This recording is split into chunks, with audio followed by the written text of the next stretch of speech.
Hello, it's your boy Davidoff, so it's time to review Uncharted 4. I finished it a week before I record this. I just needed the time to actually record this video.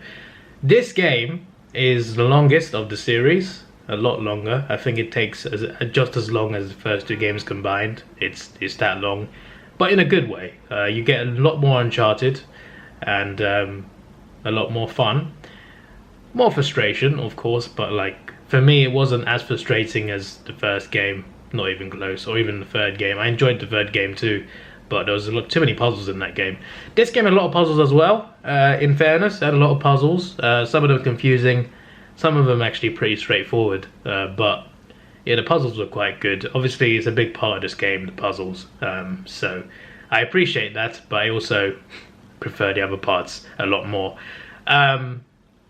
First of all, the graphical difference between the third and fourth game is ridiculous. The jump in quality is crazy. Like, I feel like there was a jump between 1 and 2 because 2 just felt smoother. Like graphics wise, I don't think it changed that much. Maybe a little bit better, but for me the gameplay was better in the second one. It was a lot smoother and more fun to play.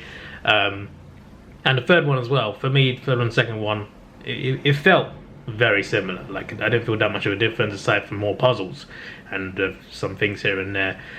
Uncharted 4, the jump in quality is crazy. The graphics look so much better, the game looks so much better, the game plays so much better. Like, it feels a lot smoother as well, even though like I'm pretty sure it's not 60 FPS. I think PlayStation have been adding 60 FPS to some of their games, including God of War, but they haven't done it to Uncharted 4, unfortunately.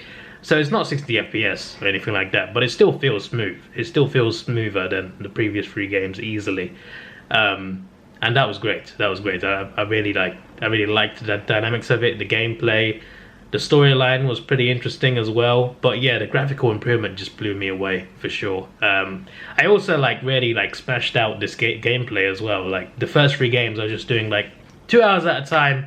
We'll finish it whenever. This one, I was just like, yep, I'll do a 4-hour stream, a 5-hour stream, and another 3-hour stream, and we'll get it all done, and I did. So yeah, the streams are on Twitch. Did like a week ago, I think, so it'll be on Twitch for 2 months, then it'll be deleted. I could download them, but I don't want to upload them. I mean, I kind of do, but I want to upload my gameplays of newer games from now, rather than games that came out years ago. And the ones that came out years ago that I play, I want to review. So yeah, I think after these Uncharted games, I've started Lost Legacy, by the way. I'm about halfway through, I think. I think it's one of the shortest games. After that, I want to play through Assassin's Creed, and I played Valhalla in the first one, so I got all of the middle to play. I heard the last few are quite long. I know Valhalla was really long. Apparently the next one's going to be even longer than Valhalla, which is probably a bad idea. But that's a different discussion. Uncharted 4, graphical improvement was great. The way the weapons work, a bit better. I still don't like the fact that you only have one, sorry, that's my alarm. You only have one big gun and one small gun. Why not 2 small and 2 big? Why does it have to be 1 big, 1 small? I don't like that idea, but I do like the fact that they added the Raffica and the Mini Uzi to the small gun category. And you should have some sort of machine gun on the small gun category. I really don't like how a shotgun's a primary weapon. I don't like that. I prefer it was a secondary weapon. That's the Modern Warfare 2 fan in me talking there, to be honest. But I feel like the weapon mix could be different. I mean, the way the weapons work are good. The weapons are good. I just feel like 1 big, 1 small. The shotgun has to be big. I don't like that sort of stuff. I just prefer, can we have 2 guns? And whatever gun I have, that's the gun I'll swap out, instead of I have to swap out the small one for the small one. You know, I want either 2 handguns, 2 machine guns. I want the options of that, but I don't get that. But the weapons are good. There's aim assist in this game, unlike the other ones. To be honest, it makes it really easy. Like, it makes it a lot easier. At the same time, though, in the first few games, the amount of times I died because it didn't aim properly. And this game just automatically aims at the enemy, as long as they're not in cover. Yeah, I appreciated it. That's for sure. I definitely appreciated that. There were a lot of good sequences in this. Just like the second and third game had some great sequences, this one had some great sequences, some great cinematics. and introduced a new character, Drake's brother Sam, who we didn't know existed, who even Elena didn't know existed. So Drake supposedly retired from this life, but Sam pulls him back in. I'm not going to say too much because spoilers, but yeah, there's another guy called Rafe, who was a former friend of theirs, who's sort of an antagonist in this. There's another antagonist called Nadine, who owns a mercenary group, but she's obviously in the next Uncharted game, in the spin-off, shall we say, with Chloe. Also, Chloe's not in this game, which actually surprised me, because she was like, you know, she was Drake's love interest in the second game, but obviously they broke up, but she was still friends in the third game, and, you know, they worked together, you know, on this expedition in Syria. And then she wasn't in the fourth game for whatever reason. Like, it was a situation where Drake needed a lot of people. Why would Chloe not help? I just found it a little weird, but maybe just because they planned her for the Lost Legacy game, so they thought, let's leave her out of this. I don't know, but either way, yeah, this fourth game had some great sequences. There's a prison break sequence at the start, which is just incredible. Underwater diving. Also, there's a couple moments in this game where you play a PS1 game, Crash Bandicoot. You play Crash Bandicoot, you have 3 lives, and you just go as long as possible, I guess. I don't know if you can get to the end. Is there an end? I can't remember, but I didn't get to the end. But you can go as long as possible until you die. You get 3 attempts in both. There's 2 chances to do it. One near the start of the game and one towards the end. So that's awesome. Like, I do like games where there's another game in the game. I think that's pretty cool. That's a cool feature. So that was awesome. You're playing Crash Bandicoot within Uncharted 4. I did not expect that, but that was a cool addition. That's for sure. There's a scene where you play as Drake's brother as well. And it turns out that scene has a twist later in the story. There's another antagonist who, well, I'm not going to say much, but let's just say some things are real, some things are not. Some things are lies, some things are truth. The hotel scene in Italy was cool. It felt like a nice heist mission, and I felt that was interesting how that went down. There was a lot of good cutscenes, a lot more cutscenes actually. The first 3 games had cutscenes, but you know, not too many. This one had a lot more cutscenes, a lot more cinematic cutscenes, and I felt like it added a lot to the story.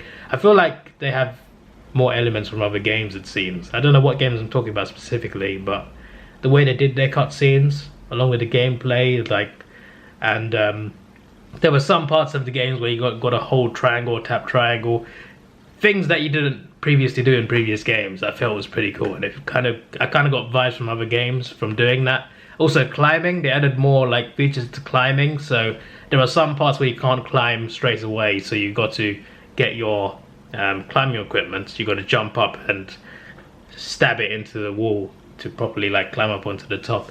That was an interesting feature. I felt like they only added that to make it harder to climb, to give you another challenge. I don't know what other reason they'd have to do that, to be honest with you. But yeah, the fighting was pretty interesting. Like, it's square to punch as usual.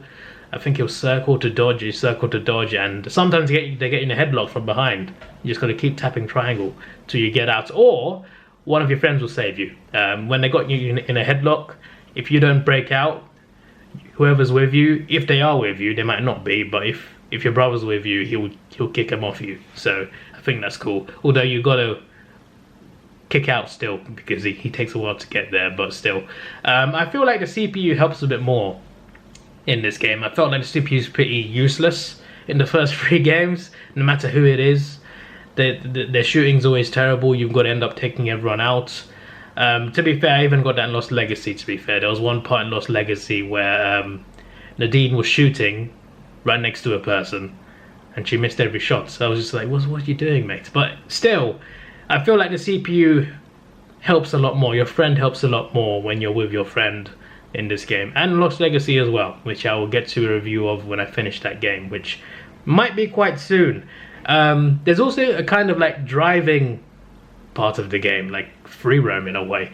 You got to drive to a volcano. Well, you're not in the volcano, but around the volcano there's different things to go to. You got to try and find the right tower, solve puzzles, etc. But it was cool adding a driving element to it. You just drive around. You can free roam for a bit if you wanted to before actually doing the mission. The only issue is it doesn't tell you where to go exactly. Like it tells you the direction, like where you got to get to, but you got to find your own way. Like, have I got to go up this hill or turn right? Have I got to go over there, or is it back there? They don't tell you which way the waypoints is, so I got to guess, and I got to try and like use my common sense to do it, which is fine, but I feel like it should at least guide you, especially for a game that gives you hints all the time, a game that tells you where to go, which puzzle to do. When you're driving, it doesn't tell you anything, so it's just funny. There's a cool chase scene though. There's a cool chase scene beyond the free roam part, which I think was pretty cool. Sully was awesome in this.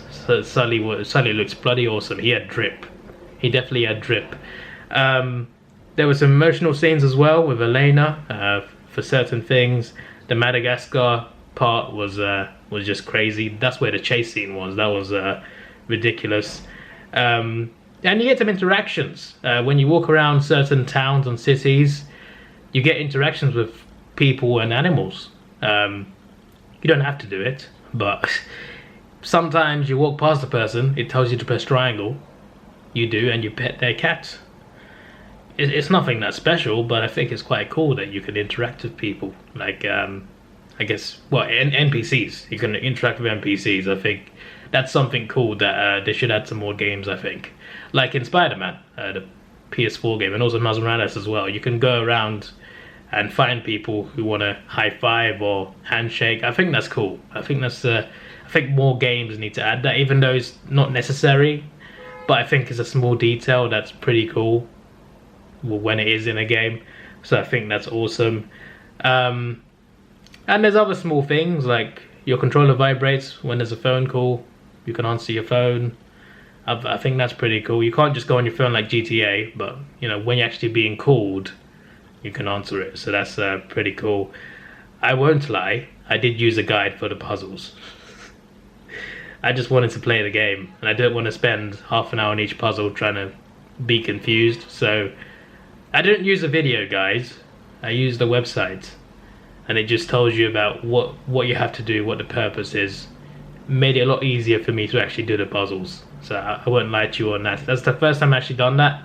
The first 3 games I didn't do that much, but the 4th game I thought, you know what? let's check a guide. Also, I didn't really get. There was one point where I got stuck. You're stuck on an island on your own, separated from your brother, and you got to get round to where you think he is. And I definitely got lost. I'm just like, where do I go? I don't see anything to climb. I don't see anything here and there. I don't see a direction. No hints. Where do I go? I was sat there for like 20 minutes, like, where do I go? I don't think it was 20 minutes, but still, it felt like 20 minutes. I eventually found my way, but apart from that, I didn't really get stuck, so that's good. I got stuck quite a lot in the first game, especially, but the 4th game, you know, it was much easier to navigate, apart from when you're driving. There's a lot more, as I mentioned, a lot more emotional scenes, a lot more drama scenes. One thing that Uncharted loves a lot, right? We got to address this: hanging off the edge of a cliff. Uncharted games love this scene. They've been doing it since the first game. They overdid it in this game. I'll tell you that. Nathan hanging off a cliff was like it happened every 10 minutes in this game.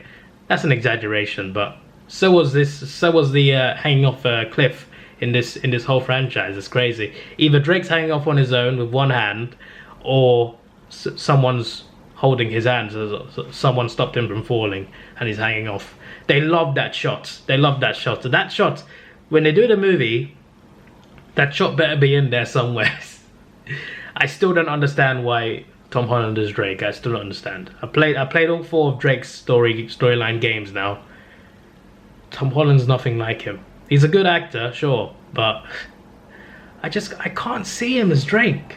I can't see him as Drake. I just can't see it.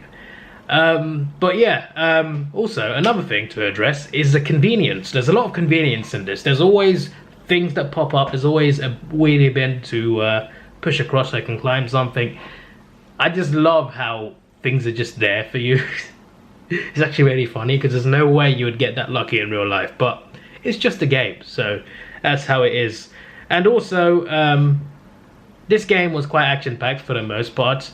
There was a part of the game where it felt a bit too quiet. So you were playing the game and a big, huge event happens, I guess, involving a cliff. And then you see Elena, and you're with Elena for about an hour, 2 hours of the game. That part of the game is so quiet. It's too quiet, considering it's actually pretty close to the end.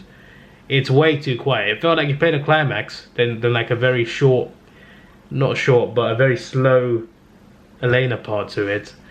And then you get the explosive climax. I just felt like it could have been a bit better paced. The pacing was good until that point, and then when it was just Drake and Elena, I feel like it was good. The conversations they had were good. Storyline wise was good, but the pacing was all off for me. It went a little too slow during that period.